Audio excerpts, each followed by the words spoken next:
Vamos a seguir a dar inicio a la primera mesa, llamada El Ojo de la Crítica, compuesta por Adriana Amante, quien leerá la ponencia Gitric, Sarmiento y el prólogo de prólogos. Adriana Amante se doctoró en Letras y es investigadora y profesora de literatura argentina del siglo XIX en la Facultad de Filosofía y Letras de la UBA. También da clases en New York University en Buenos Aires, la Universidad de Itela y la Maestría de Escritura Creativa de la UNTREF. Publicó Poéticas y Políticas del Destierro, dirigió el tomo sobre Sarmiento, de la historia crítica de la literatura argentina. En la actualidad desarrolla y dirige un proyecto de investigación sobre culturas caligráfica, tipográfica y visual en la literatura argentina y escribe un libro sobre grafías en el Sitio Grande de Montevideo. Pablo Roca leerá El Quiroga de Noé Gitric, El Quiroga de los Otros. Nació en Montevideo, es profesor titular de Literatura Uruguaya en la Facultad de Humanidades y Ciencias de la Educación de la Universidad de la República. Ha publicado varios libros sobre temas brasileños y rioplatenses, especialmente sobre crítica y literatura. Comentará Inés de Mendoza, que es doctora en Letras por la Universidad de Buenos Aires, especialista en literatura argentina del siglo XIX, materia de la que también es docente. Es profesora asociada de Fundamentos de los Estudios Literarios en la misma universidad y dicta clases de escritura creativa, de escritura académica y de metodología de investigación en carreras de maestrías y doctorados en distintas instituciones públicas y privadas. Bueno, los dejo con ellos.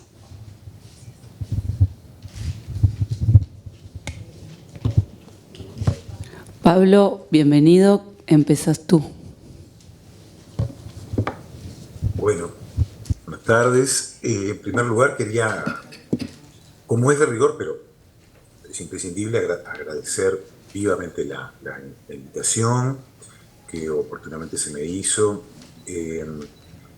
Y quería solo, antes de leer el texto, quería solo remarcar que algo que se señaló ayer en varias oportunidades, a pesar de que desgraciadamente no pude escuchar de todo, tanto para el caso de Noé Gitric como el de Tununa Mercado, estamos frente no solamente a dos extraordinarios escritores, sino dos grandes seres humanos. Y eso no es poca cosa.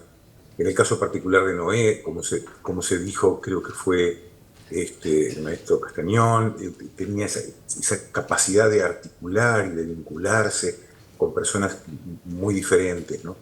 Y entonces eso que tiene que ver con la amistad, y tiene que ver también con una capacidad para entender al otro y con algo que antes se denominaba don de gentes, es algo no muy usual, sobre todo en nuestro oficio. Y por último no puedo dejar de recordar a Roberto Ferro, que ya que hablamos de amistad, ¿quién más que él en relación con Noé? Bueno, voy a leerles entonces ese texto que se llama El Quiroga de Noé Gitric, El Quiroga de los Otros, que originalmente es un artículo que escribí gracias a la invitación del Instituto que dirige actualmente Celina Manzoni, que supongo que estará presente, a quien aprovecho para saludar. Y quiero decir también que estoy muy contento de estar en la mesa con la doctora Adriana Amante, que es una amiga de muchos años, y con Inés, que también es una amiga de muchos años. Así que no me traten mal. Doctor. 1. La muerte de Horacio Quiroga en 1937 supuso un desafío para la crítica americana que lentamente empezaba a encontrar un lenguaje. Regional y moderna, realista y fantástica, con una ética individualista sacudida a ratos por imperativos sociales, la obra y la vida de Quiroga se hizo cada vez más presente gracias a las ediciones de Losada en su popular colección Biblioteca Contemporánea. En la edad de oro de la edición argentina, Quiroga fue ejemplo único de escritor cercano y pasaje obligatorio para abrir otros caminos en el discurso crítico de la región platense. Después de los trabajos fundadores, como la biografía temprana de José María Delgado y Alberto Brignole, los más jóvenes fueron más allá de las propuestas de respetados críticos norteamericanos, quienes lo veían como continuador firme de Edgar Allan Poe, como John Crow o John Englenkirk. Y más rápidamente aún desoyeron esos jóvenes las ironías de Borges y los desdenes martinfierristas sobre Quiroga. Aquello de escribió los cuentos que ya había escrito mejor Kipling, por ejemplo. En una u otra margen de plata, Quiroga sirvió para pensar cómo hacer literatura desde la crítica o reconstruir de esta los caminos de la narrativa, la poesía y el teatro. Eso hicieron los más notorios o destacados como Emir Rodríguez Monegal, Morena, Viñas, David Viñas y Pedro Orgambide, no tan reconocidos, pero igualmente asiduos como Arturo Satió. Para Rodríguez Monegal, el enigma Quiroga se cifra en la búsqueda de una escritura que desborda el modernismo lugoniano de su primera obra para objetivar la durísima experiencia intelectual con el mundo progresivamente calentado y regenerado, al margen de cuestiones criollistas. Para David Viñas, por esa época autor de un solitario, breve, contundente artículo sobre Quiroga, la literatura de este se fortalece al tocar tierra, apoyándose, dice, en la realidad, asegurándola, felicitándola, repitiéndola, para que su presencia otorgue su esencia al trascender lo transitorio. El ensayo y testimonio únicos de Ezequiel Martínez Estrada, una de las cosas más hermosas del género que le quiero visitar, escrito por encomienda, publicado en una edición de circulación limitada en Montevideo, hablo del hermano Quiroga, ¿no?, vendría a reforzar la búsqueda de la clave secreta entre vida y obra que en Quiroga se expresaba como en ningún caso anterior. Las indagaciones corrían entre la interrogación subjetiva y las ambiguas constancias del mundo social, con herramientas de la biocrítica, la estilística y algunos ensayos primeros de la sociología de la literatura. Eso hasta que en 1959 apareció Horacio Quiroga, una obra de experiencia y riesgo de Noé Dietrich, libro más bien pequeño, rigurosamente editado, con fotografías hasta ese momento desconocidas de Quiroga y otros, acompañado de una detallada cronología de Jorge Laforgue y Oscar Mazzotta, y una bibliografía de Horacio Petco. El libro supuso un vuelco, no solo para las perspectivas sobre esta literatura en particular, pero la manera de hacer crítica en América Latina. 2. La muerte, manifestación en cadena en la vida de Quiroga, dejó de ser vista en el libro de Dietrich como una experiencia transmutada en la ficción. Gracias a la lectura de Maurice Blanchot, a quien conoció a fondo, primero que nadie, en América Latina, Dietrich comprendió que la muerte era algo más que un tema o una obsesión en Quiroga. Era algo crucial para entender esta o cualquier literatura. Sin la muerte, todo se hundiría en lo absurdo y en la nada, escribirá Blanchot en su célebre ensayo La littérature et le droit à la mort, la literatura y el derecho a la muerte, incluido como prefacio a su libro sobre Kafka. La idea de Blanchot, sin la muerte todo se hundiría en lo absurdo y en la nada, la idea de Blanchot, que venía manejando en varios estudios precedentes, como su trabajo sobre André Gide, al que volveré, incide de tal forma en el joven argentino que éste la adapta a Quiroga, cuya obra, el escritor francés, evidentemente desconocido. A pretexto del cuento de la insolación, por ejemplo, que está en Cuentos de amor, de locura y de muerte, como recordarán, Dietrich comenta: la muerte es tal vez la única realidad en que puede uno reposar sintiendo que antes de que llegue, cuando se anuncie, va a replantearse absolutamente todo el mundo, porque todo se va a actualizar. Lo cual, proyectado como en un espejo convexo sobre la vida misma de Quiroga, es como si Dietrich dijera que no hace falta haber soportado el continuo asombro y el dolor ante la muerte de los seres queridos para hacer literatura. ni siquiera para convertirse en Quiroga. Pocos se dieron cuenta en ese momento que el ensayo del joven Guitry, hasta entonces de obra breve, lo cual es un poco extraño pensarlo hoy, ¿no? Con toda esa luz esa feliz luz de obra que Noé Guitry. Pocos se dieron cuenta de ese día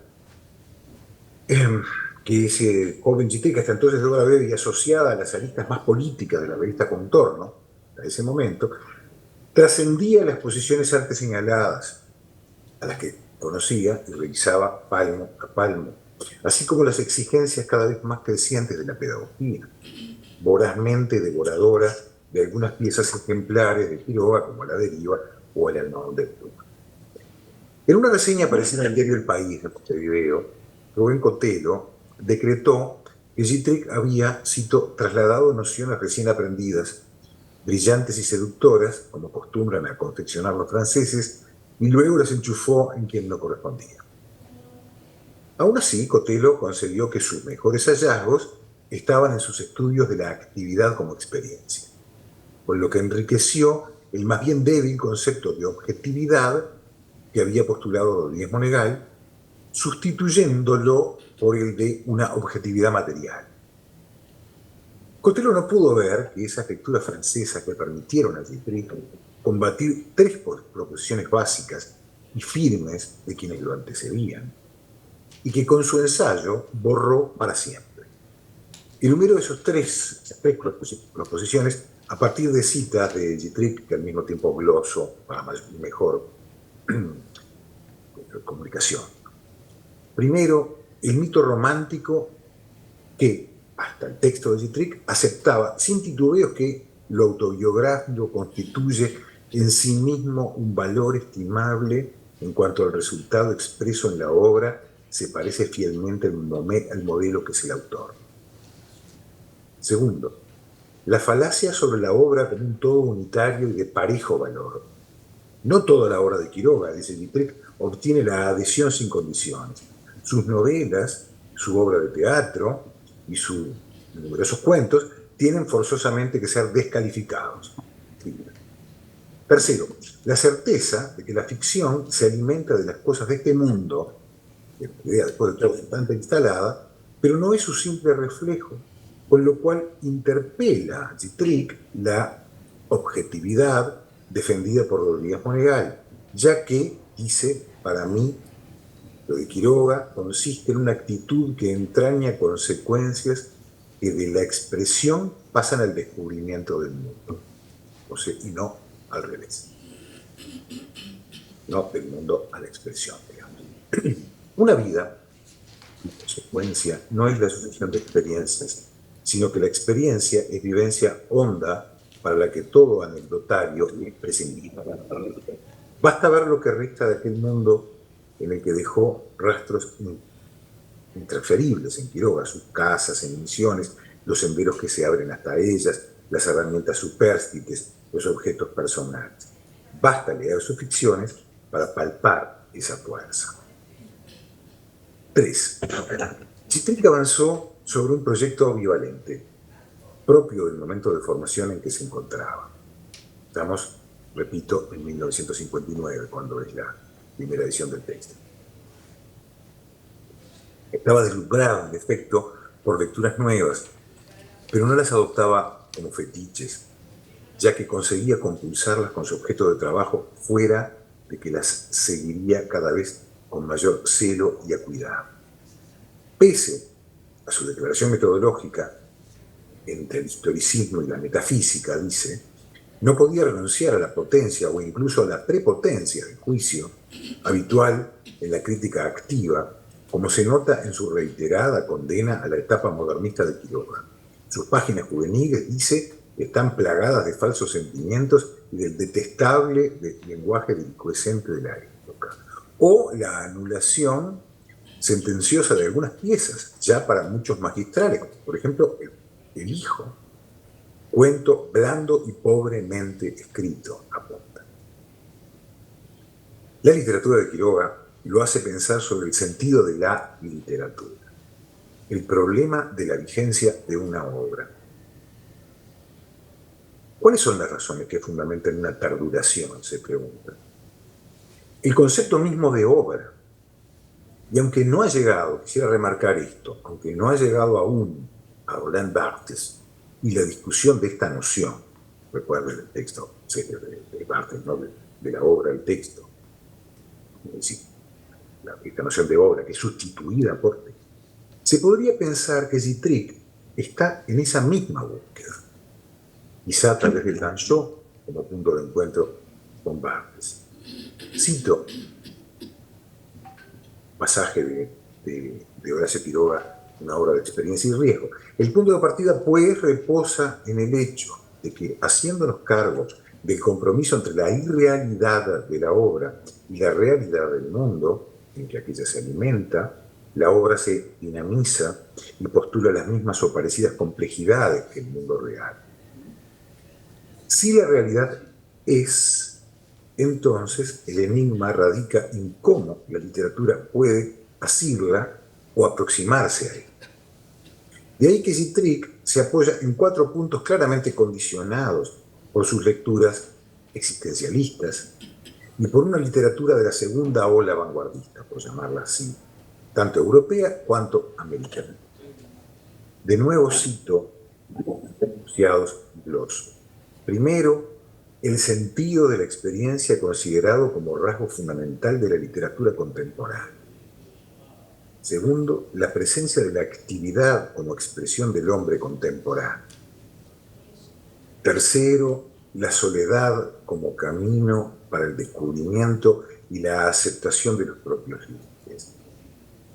Cuarto, la presencia de la muerte que exige la más dificultosa adecuación de la literatura.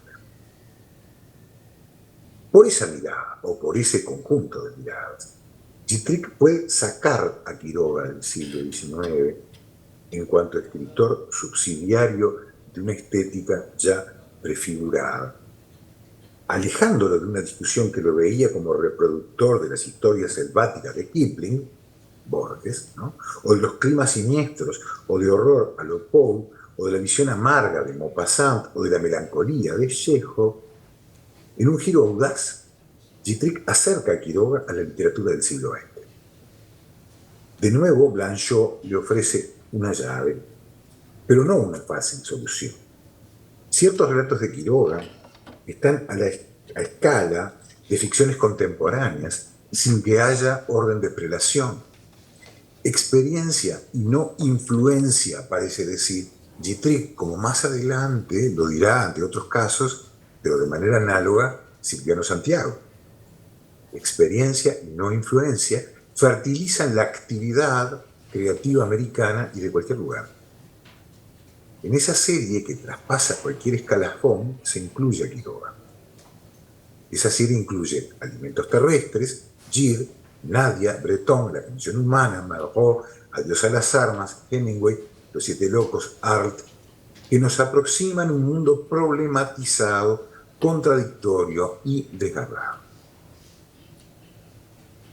Como en estas ficciones de tan diferentes filiaciones y procedencias, la asunción problemática del mundo le permite a Quiroga, según Gittrich, sobrepasar la visión pintoresquista de Eduardo Mallea en Fiesta en Noviembre o de Ricardo Guiraldes en Don Segundo Sombra. Este último libro ha aparecido el mismo año que la amalgamada colección de cuentos de los desterrados, Tipos de ambiente, de Horacio Quiroga. Para Gittrich, los personajes de Mallea y Gutiérrez y Guiraldes son trazos más bien exteriores. Los de Enrique Larreta, en cambio, son peores, porque para él se cincelan de manera estática y reaccionaria. En cambio, los de Quiroga hacen las cosas que hacen porque tienen vinculación con la situación total de sus vidas. Una idea claramente existencialista. Por eso puede verlo como un descubridor de mundos, un revelador de zonas escondidas.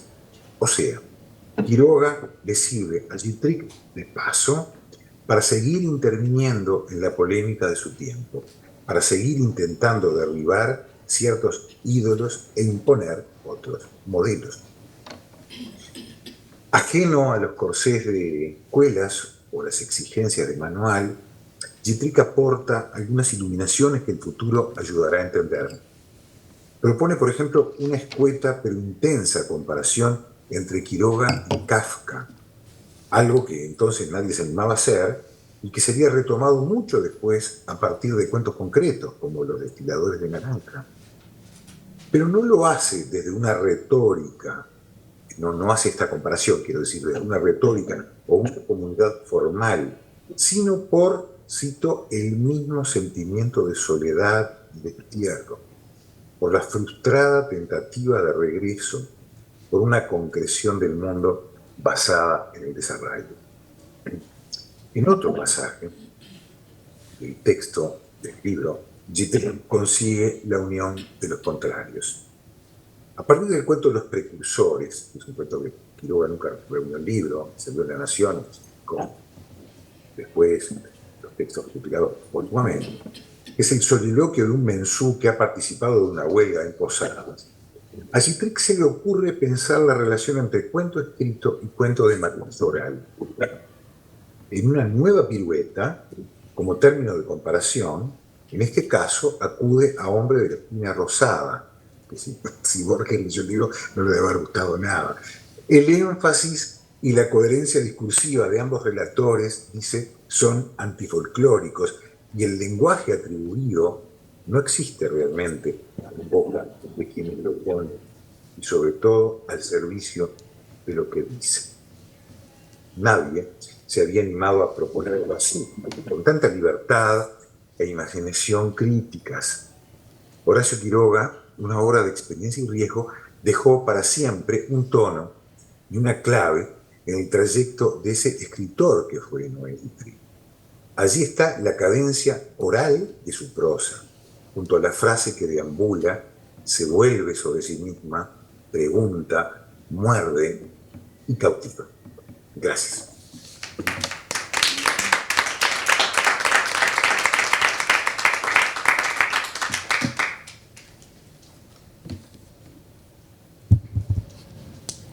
Gracias. Primero quiero recordar a Roberto Ferro. Me hermana a Roberto Ferro el que hayamos sido directores de los dos tomos más díscolos de la historia crítica de la literatura argentina. Son los dos tomos del Desvío, en torno a dos nombres, dos hombres, dos obras, todos sabemos, Sarmiento y Macedonio.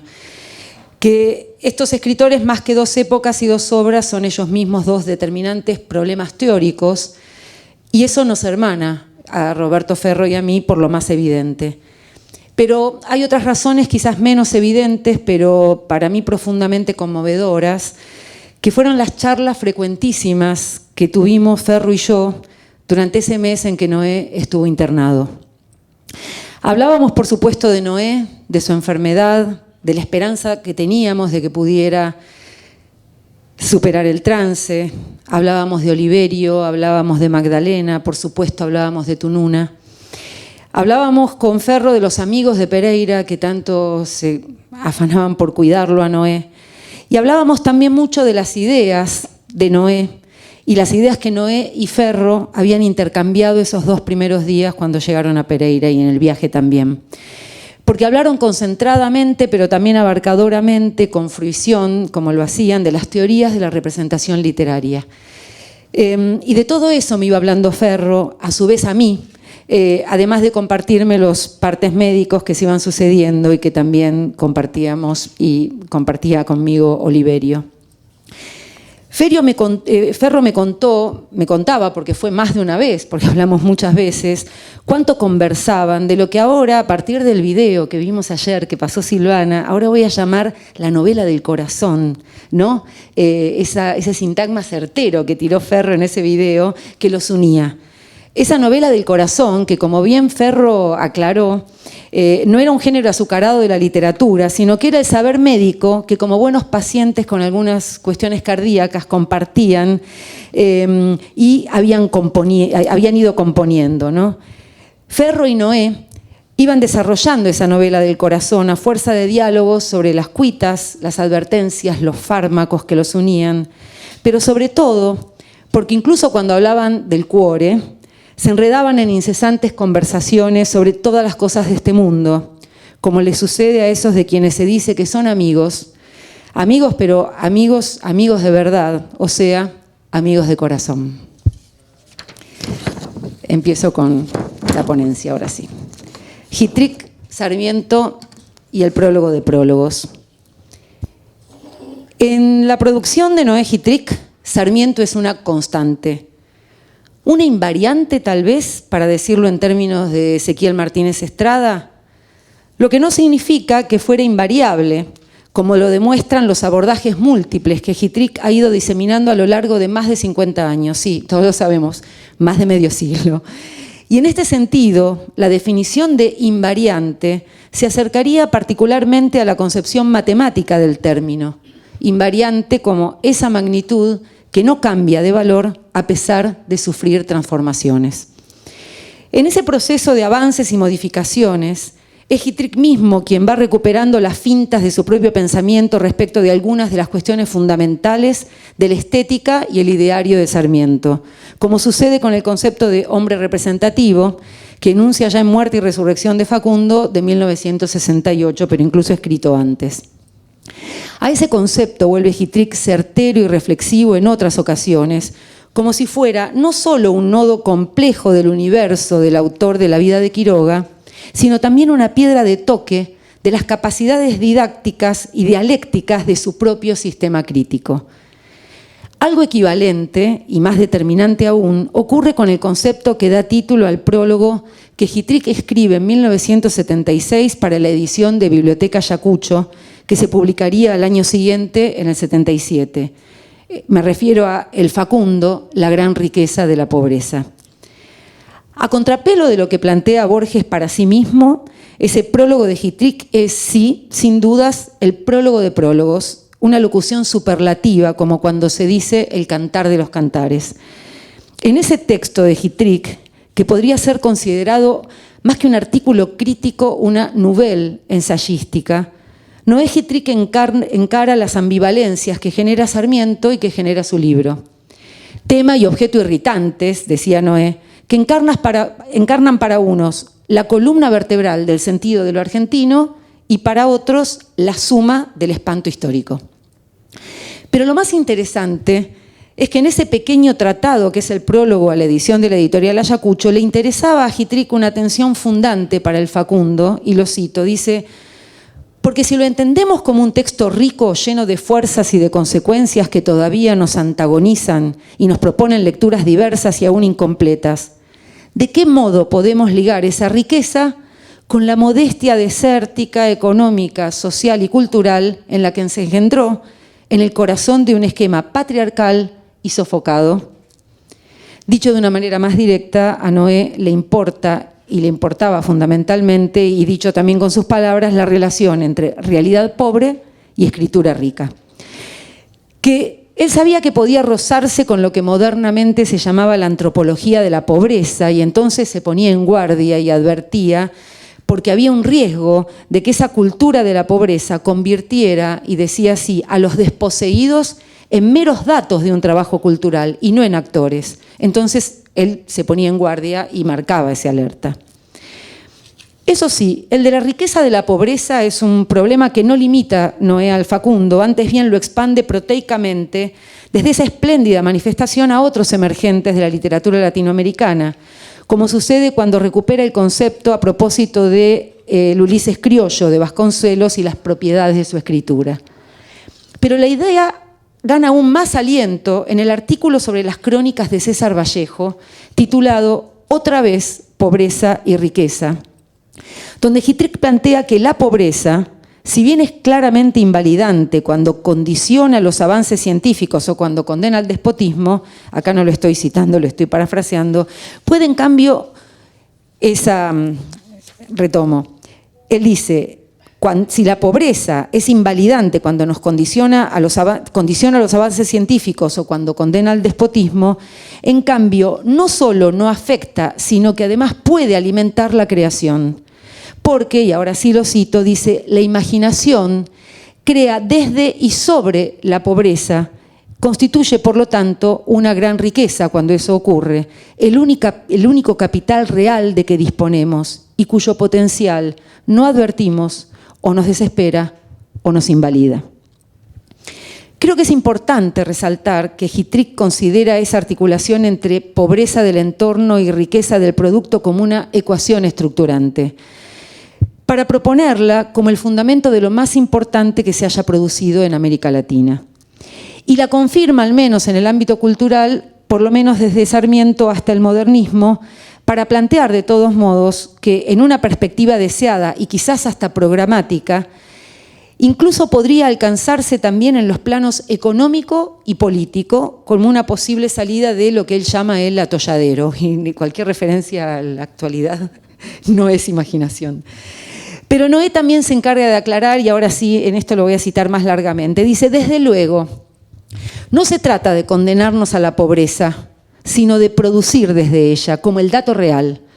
Negar ese dato, por el contrario, nos condena a la insignificancia, como sería, por ejemplo, hacer creer que tenemos mucho porque debemos más de lo que tenemos. Y aclara, dice, hace algunos años que pienso en estos términos, lo escribí a propósito de Sarmiento, en quien la tensión entre desierto como verificación de la realidad y proyección simbólica se hace programa de construcción, despiadado sin duda, pero al menos claro. Pero, Noé dice, quizás importe más la lección en Vallejo, su mala suerte, su inmolación, porque él alude permanentemente a la falta de dinero constante en la vida de Vallejo, porque siempre le faltaba hasta lo más elemental, ni siquiera logró ponerle él mismo el título a sus poemas humanos.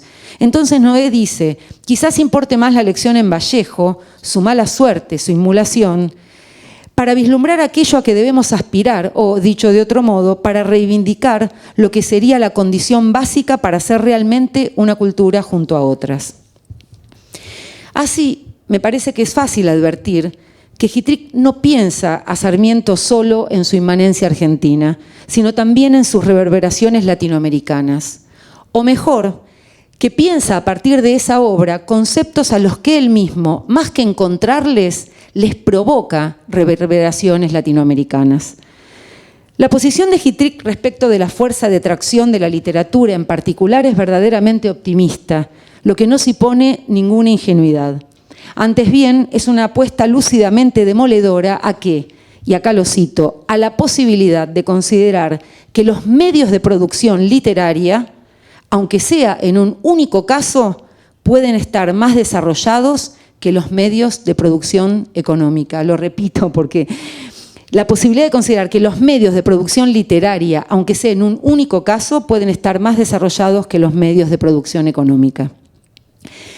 Y si estudiar el Facundo le permite a Noé Hitrig indagar la articulación de la ideología con la literatura, también es importante señalar, aunque a esta altura ya debe resultar evidente, que lo que Noé piensa de ese libro o del propio Sarmiento no está solo en los textos que explícitamente los abordan como sus objetos declarados y específicos, sino también en los análisis que hace de otros escritores y de otras obras, y sobre todo en sus reflexiones teóricas acerca de la función de la crítica literaria a la que le ha dedicado profusa cantidad de páginas, y en particular cuando discurre Noé acerca de cómo la crítica literaria puede asumir como escritura y como literatura, aparte de las funciones estéticas, las funciones sociales que otros órdenes de la vida, como la economía o la política, no terminan de cumplir, ni de satisfacer, porque a veces ni siquiera llegan a considerar esas funciones sociales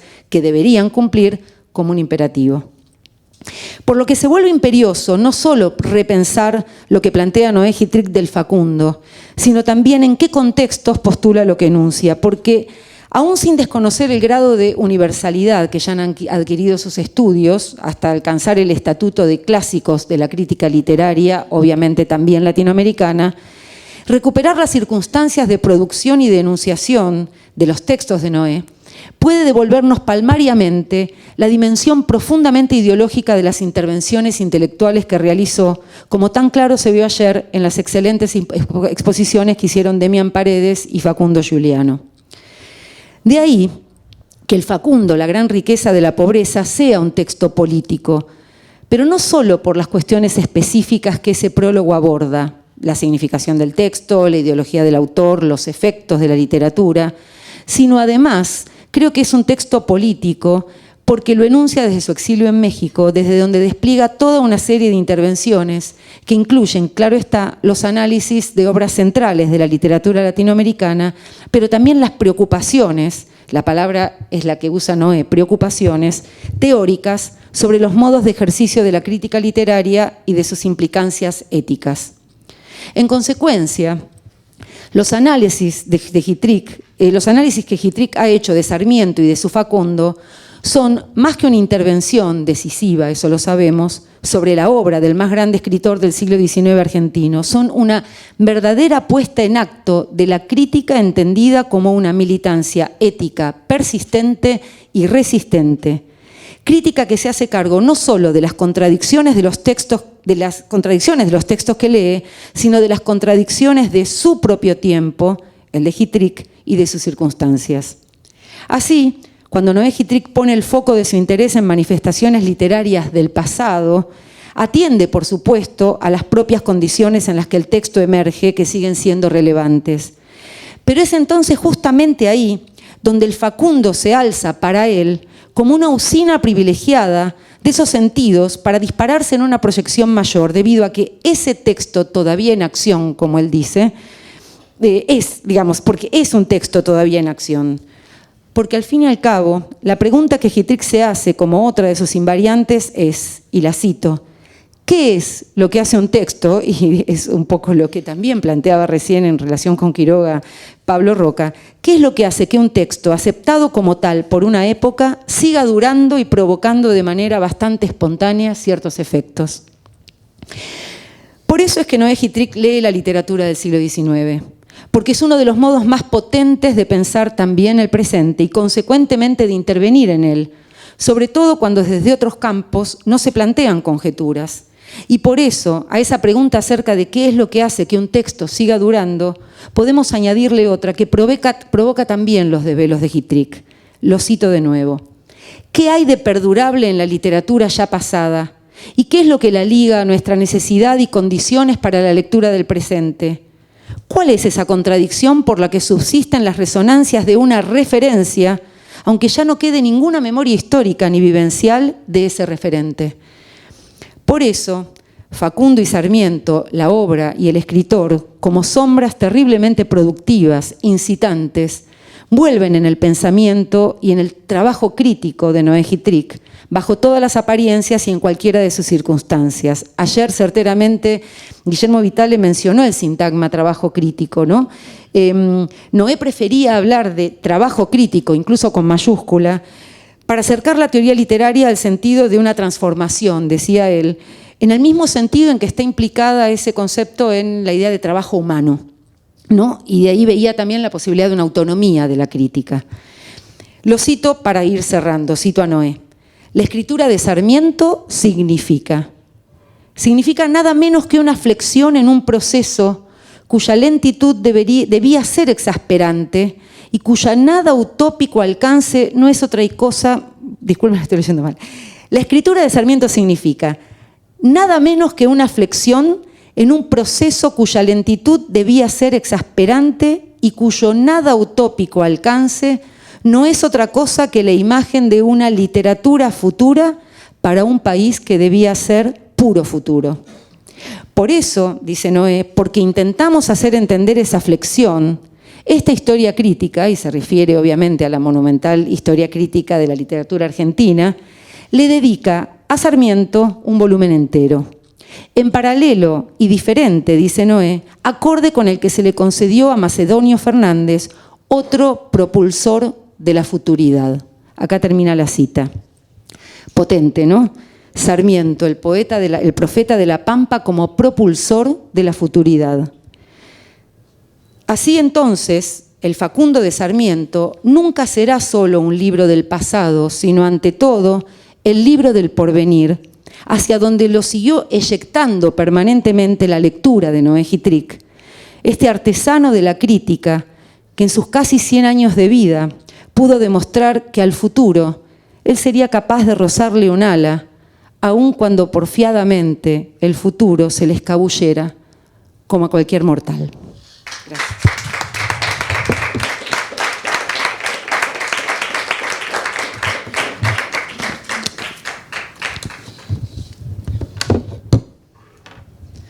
Bueno, ¿está prendido? ¿Hola? Sí. Bueno, reitero los agradecimientos a Denise, a Silvana, a Tununa, por supuesto, y a Roberto, que también fue parte de esto. Bueno, recordar a Noé todo lo que estamos haciendo en esta mesa, así que huelga decirlo. Bueno, yo le puse un título al comentario que voy a hacer, que es El ojo de la crítica en los ojos de dos críticos. Y simplemente mencionar que comentar estas lecturas implica de algún modo jugar al juego recurrente de las lecturas que producen escritura, ¿no?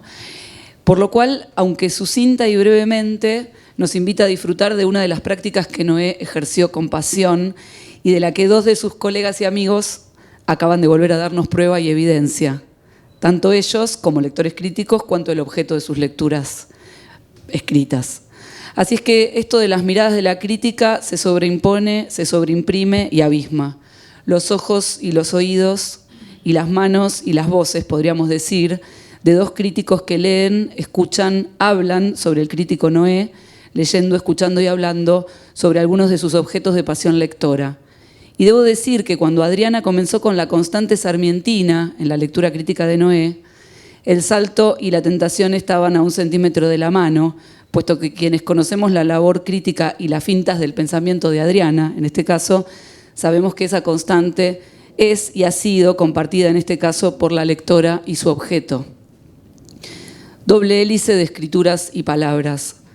Adriana señala con precisión cierto eco entre la figura del grande hombre y la propia estrategia dialéctica del método Hitrik. Y puntualizó muy bien que no por constante o invariante la cuestión no carece de variantes, disculpen la rima. La magnitud no cambia de valor, pero se transforma.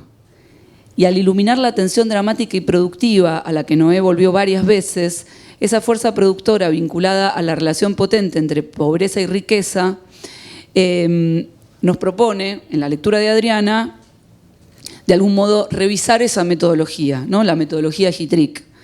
No como algo procedimental y estanco, sino como un modo de producir conocimiento a partir de la literatura, me atrevo a decir, sobre nosotros mismos. O sea, un procedimiento que nos permite, a partir de la lectura crítica, conocernos a nosotros. Aquí un poco lo que dijo Pablo respecto de esta relación, luego de las lecturas francesas, entre experiencia, actividad, soledad y muerte, ¿no? Para mejor pensarnos y mejor conocernos. Sin duda, esa tensión fundante y los vínculos entre textos y lectores están presentes en el modo en que Noé abordó, pensó y creó literatura en Latinoamérica. Y entonces quiero subrayar aquí también de la intervención que Pablo compartió con nosotros sobre el aporte de Noé en la serie de lecturas, en este caso sobre Quiroga. Dijo Pablo en su ponencia, eso hasta que apareció Hitrik, con un libro más bien pequeño. El libro supuso un vuelco, no solo sobre esa poética, la de Quiroga, sino sobre la manera de hacer crítica en América. Entiendo que ambos lectores aquí presentes, Adriana y Pablo, han manifestado esa suerte de vuelco, de iluminación que la intervención crítica de Noé realiza sobre un corpus o sobre una obra. También sobre los otros lectores críticos, una nueva forma de mirar el objeto literario. La comprensión de la muerte como elemento clave para entender la literatura puede vincularse, creo, con la idea de la pobreza productora. Volveré sobre esto en un momento. Y no solo una nueva forma de mirar el objeto literario, sino de pensar al lenguaje, al sujeto escritor y, por qué no, como dije antes, a la experiencia misma a través de esos nuevos prismas, tal vez provenientes de la teoría francesa, pero mucho más, ¿no? Por eso creo que las preguntas que se hizo Adriana bien pueden expandir las lecturas de Noé a nuestros propios aprendizajes respecto de los contextos en los que enunciamos un pensamiento crítico, sobre el lugar del optimismo, sobre la literatura que planteaba Noé y, por supuesto, sobre la flexión política del texto. Destello, pensamiento, iluminación, vuelco. Ambas lecturas, críticas de hoy, adjetivan la obra de Noé y dejan algo abierto hacia adelante. Leer la literatura del pasado como gesto actual, como libro futuro, como parte de otro siglo. Libertad e imaginación. Todas esas palabras de las lecturas de Adriana y Pablo. Y si estos atributos se repiten, quiero volver entonces, y para ir terminando, a la cuestión de la pobreza, para dejar una duda.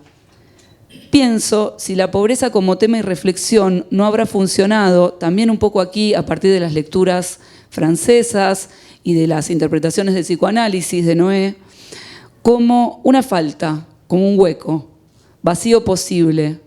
La muerte también, implicando esa congoja frente a un corte, la carencia y el vacío. Y entonces, para cerrar, me animo a preguntarles a ambos si es posible pensar en base a las lecturas e influencias de Gittrick y a las propias obras que ustedes analizaron, en esta relación entre vacío y felicidad de la escritura. Y el vacío ahora en estas dos vertientes que ustedes tomaron, ¿no? La de pobreza como falta y la de muerte como corte. La libertad y la imaginación crítica podrían anclarse o desanclarse desde allí. Bueno, esa sería la pregunta para ustedes. Gracias. Pablo. Se me rompió la lapicera. Primero que nada, te agradezco mucho el comentario fino de Inés y desde luego la ponencia también de Adriana, sobre la cual, si me permiten, tengo una pregunta que voy a aprovechar, ya que estoy hablando, para colar, ¿no? para meter. Respecto de la pregunta que me haces, Inés, la verdad que no tengo ninguna respuesta sensata para dar. Pero fue tu lectura la que suscitó, ¿no? Las dos lecturas las que suscitó esa pregunta. Te agradezco, quiere decir que no hice algo tan plano como en principio uno siempre tiende a creer. Pero sí, en efecto, lo único que podría decir en todo caso es que hay una continua reflexión de Noé, como sabemos, en su vastísima obra, sobre la muerte, ¿no?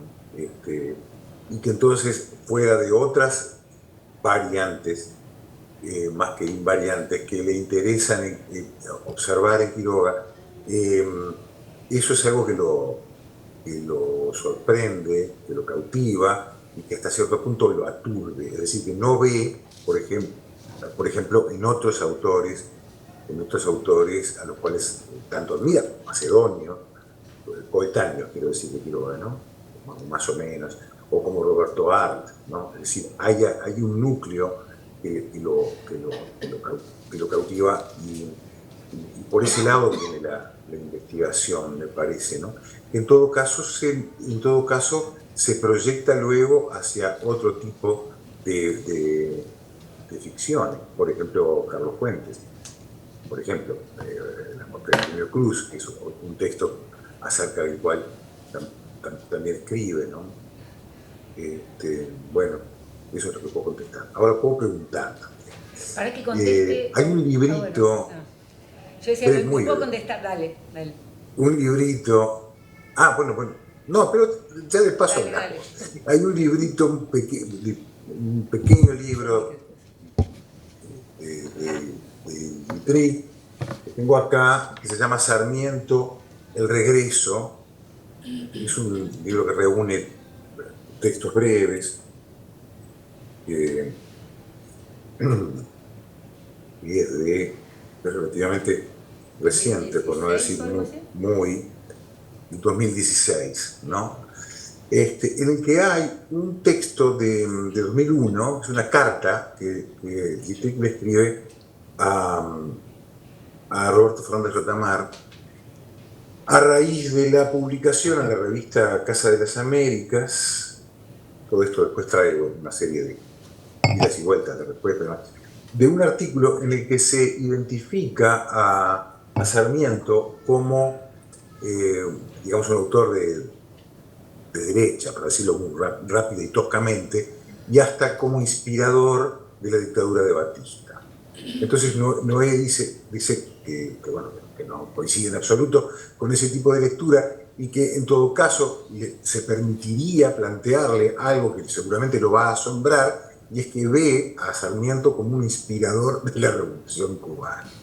Bueno, quería preguntarte, Adriana, a ver, ¿qué opinás sobre, dado que también una de las cosas que planteaste es cómo para Dietrich el Facundo es un texto que vuelve, ¿no? que sigue interpelando la argentinidad, por decirlo de algún modo, pero no solo.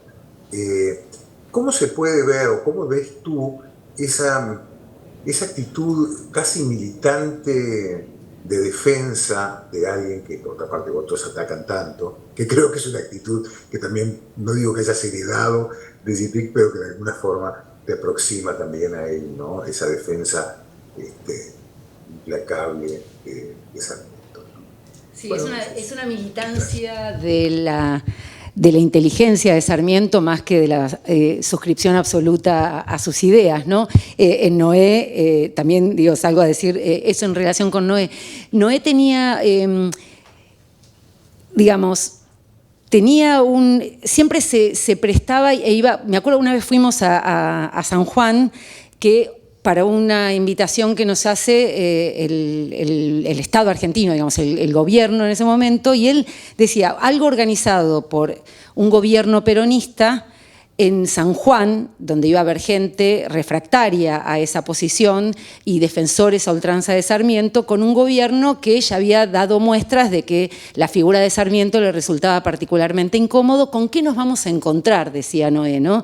Y entonces él se sometía como a eso, y me acuerdo que justamente una de las más grandes felicidades que tuvo, y que uno de los artículos de ese mismo libro lo recoge, que fue una columna en página 12, era que no se lo había ni convertido, el encuentro no había sido ni una geografía ni una lapidación, digamos, ¿no?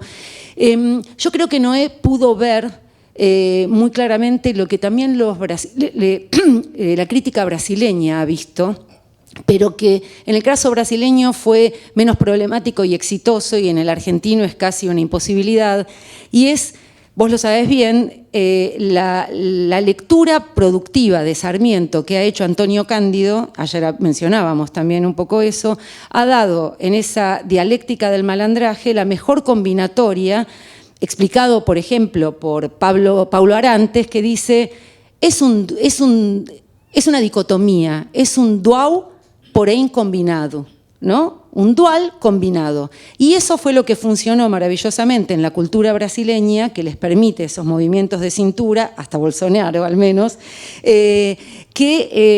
digamos, convirtieron esa dialéctica dicotómica que leyeron y aprendieron expresamente en Sarmiento en un movimiento mucho más fluctuante, que creo que es el que finalmente genera el propio Noé, al ver cómo hay ciertos polos de Sarmiento que no son polos ni de conservadurismo ni de liberalismo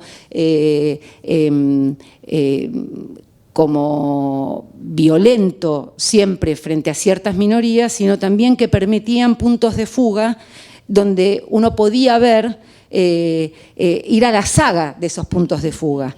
Y entonces me parecía, por eso cuando él incluso lo pone en juego con Vallejo, él dice, en Sarmiento es brutal, es expresamente brutal lo que él marca, pero de todos modos en esa articulación entre pobreza y riqueza hay algo aprovechable al servicio de una posible, y voy a decir la palabra porque Noé la usaba, revolución, ¿no? Y acá se engancha un poco cuando vos preguntabas, que yo también decía, qué pregunta tan difícil, Inés. No, pero como en elogio te lo decimos. Pensé justamente en la definición que Noé da de trabajo crítico y cómo él lamenta la idea de la falta, ¿no? Él en varios prólogos y sucesivos libros va como disculpándose de que finalmente nunca escribió o no termina de escribir el libro sobre la idea del trabajo crítico. Entonces dice, bueno, van a pensar que estoy como excusándome, pero de algún modo es un concepto que vengo como elaborando y que es un concepto que no puede tener una terminación total, porque eso es lo que un poco se exige como desde afuera respecto de la literatura latinoamericana o argentina, que no puede, no quiere, no está en condiciones, o su forma de ser autónoma es negarse a cerrar esos conceptos. Y yo creo que eso encaja perfectamente en el modo en que Noé escribía crítica, porque es como si tuviera un pensamiento prologal. Casi todo lo que yo trabajé, y que hay mucho más en relación con esto, que esto es un artículo para la revista Sama, igual que el de Pablo, como el dossier de homenaje, son prólogos.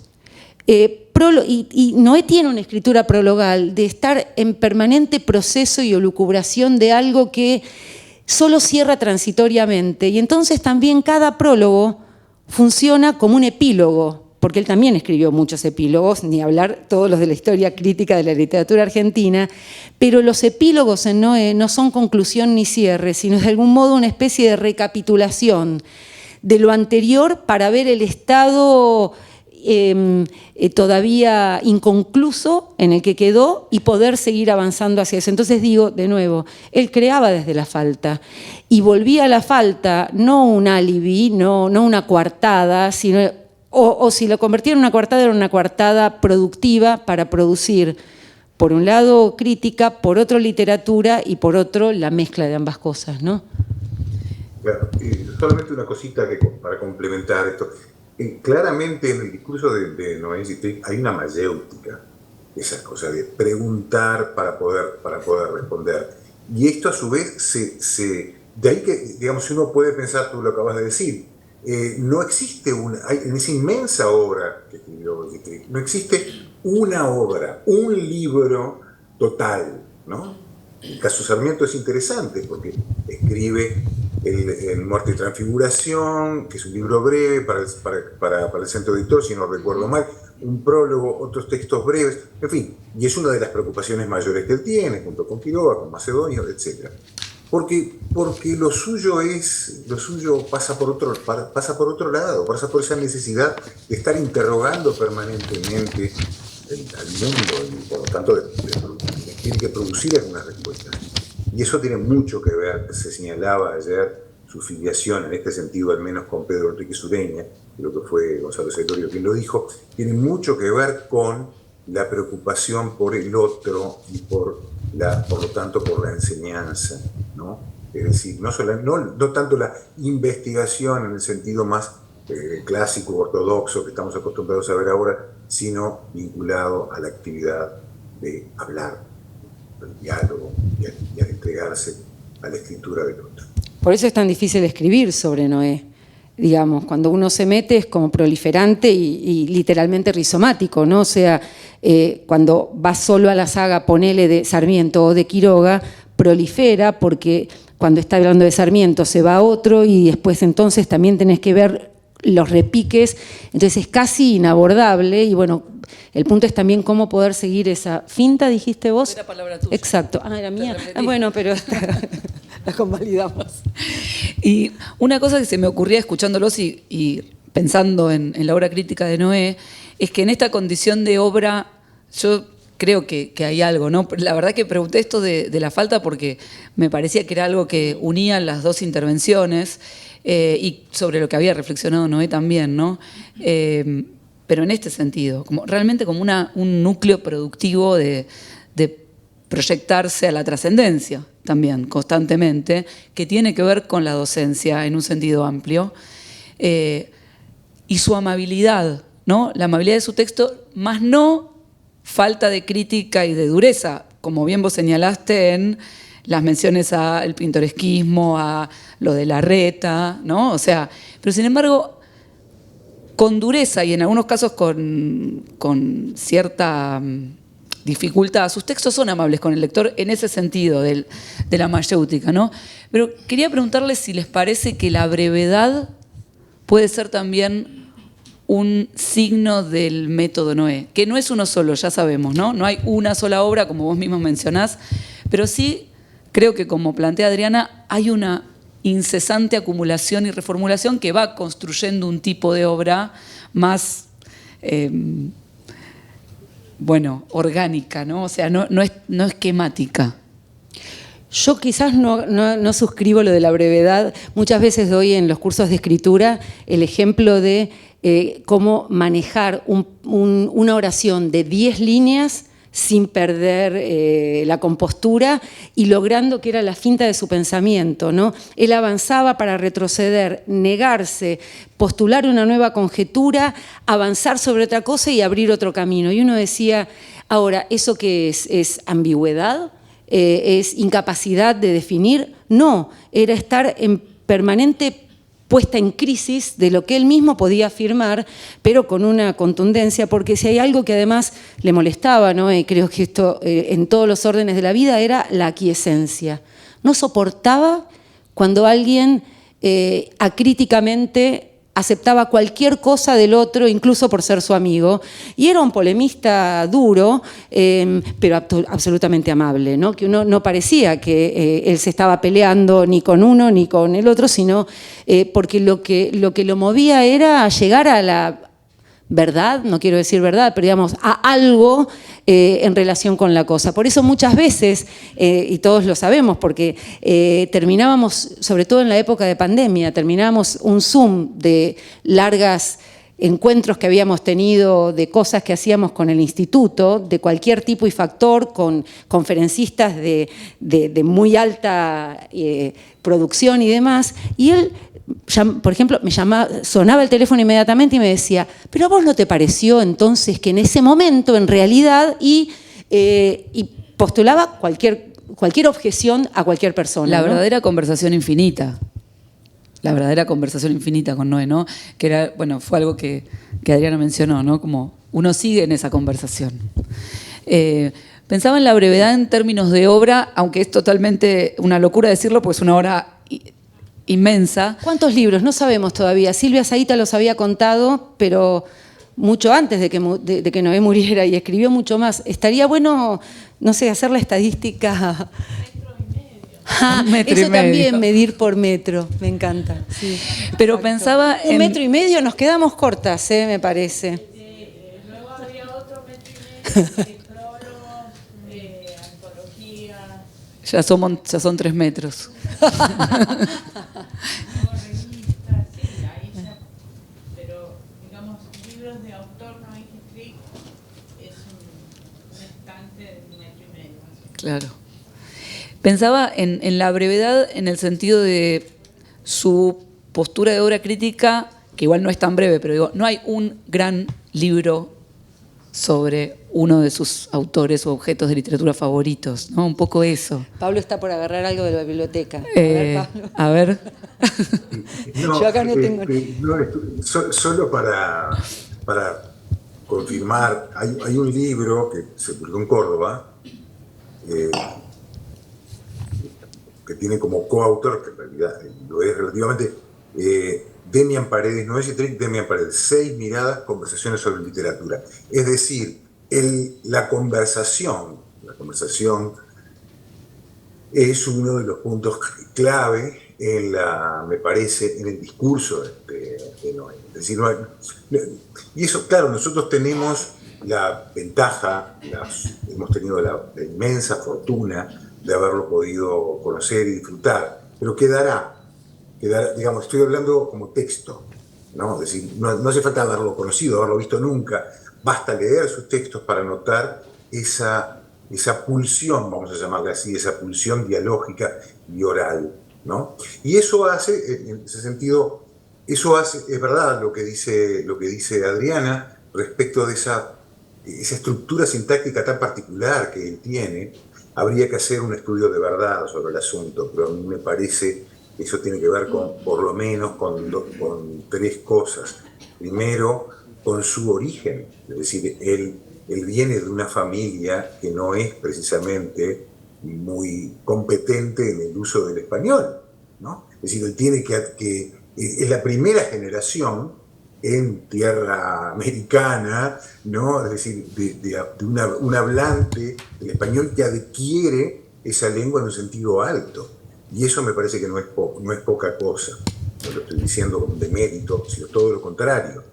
Eso creo que de alguna forma dibuja su sintaxis. Segundo, creo que hay también una puja entre su formación francesa, sus lecturas de literatura francesa y todavía los residuos que quedan de un ideal de prosa ibérica, digamos, que es más o menos coruscante.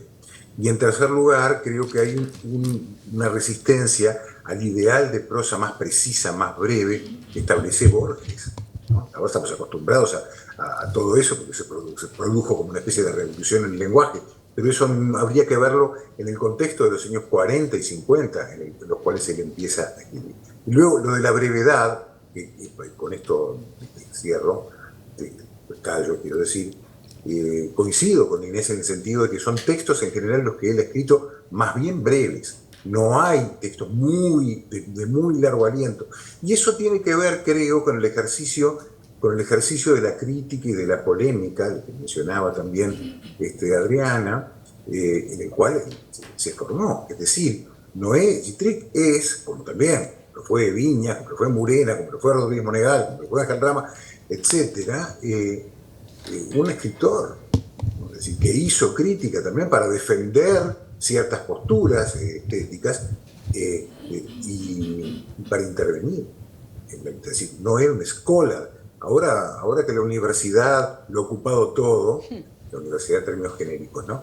Y que más bien no se sabe bien si a favor o en contra de la pasión por la literatura, a veces me parece que no, otras veces puede ser que sí, no sé. Digamos, es un poco difícil verlo así. Es alguien que viene del mundo de la vida literaria y se mete en la universidad. Muy cortito, hay como una especie de sintagma que él... Hay como un tipo de bisagra que usa Noé, que es representativa de su pensamiento y de su escritura, que es una frase que podría ser resumida en, pero no solo eso, sino también, que es cuando terminó de hacer una larga elucubración sobre algo, la cierra provisoriamente para avanzar sobre otra que podría estar negándola, ¿no?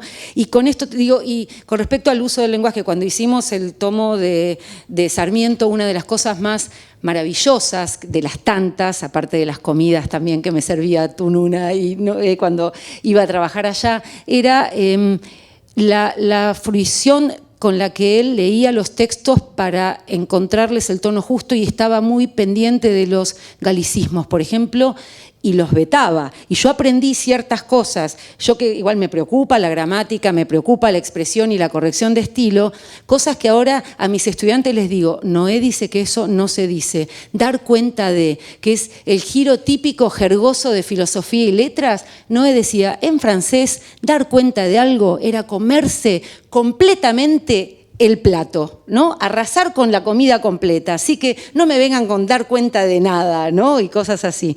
Y termino solo con esto. Inés decía destello, pensamiento, vuelco, y yo quería recuperar en relación con Noé lo que me parece, él elevó el trabajo crítico a la idea de trabajo, por un lado, pero también a una dignidad de existencia y sobre todo de posible intervención que la crítica, no solo la literatura, que ya también es una osadía, que la crítica también puede cambiar el mundo.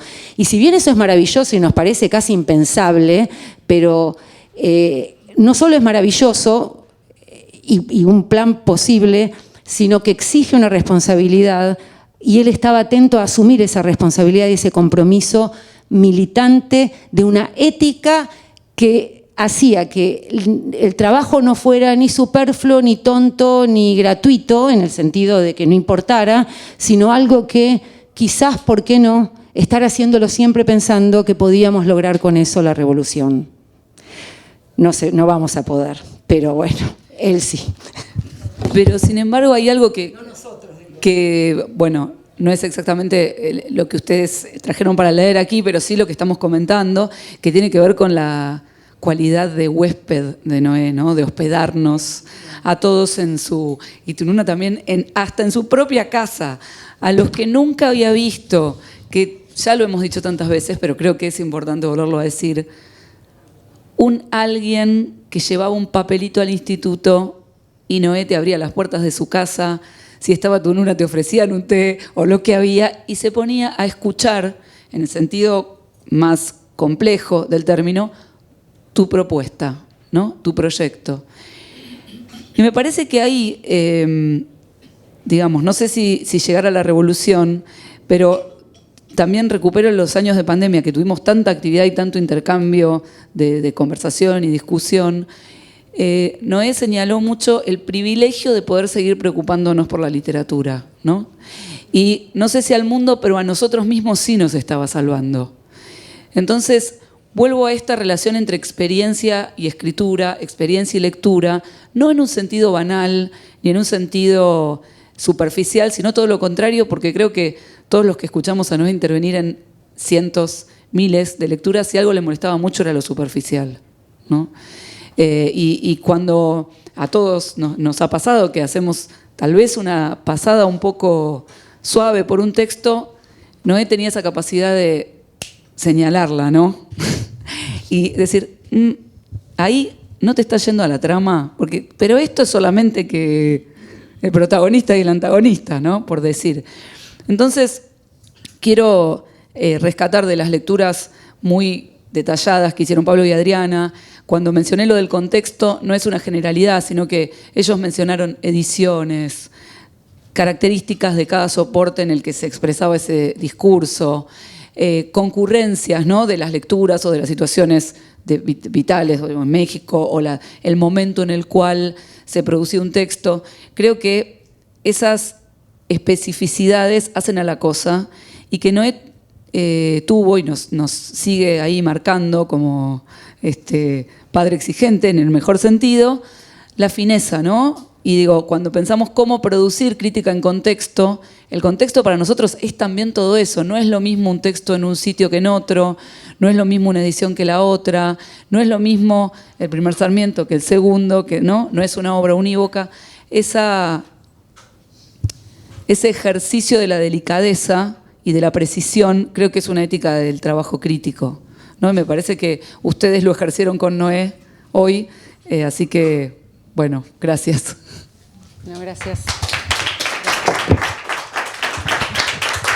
La más sarmientina igual acá es Tununa, cuya bisabuela releí, porque le pedí a Nora me mandara, releí las sarmientinas de Narrar Después. La bisabuela o tu abuela vio o dice que vio un día a Sarmiento, de Levita y Galera. Eso sí.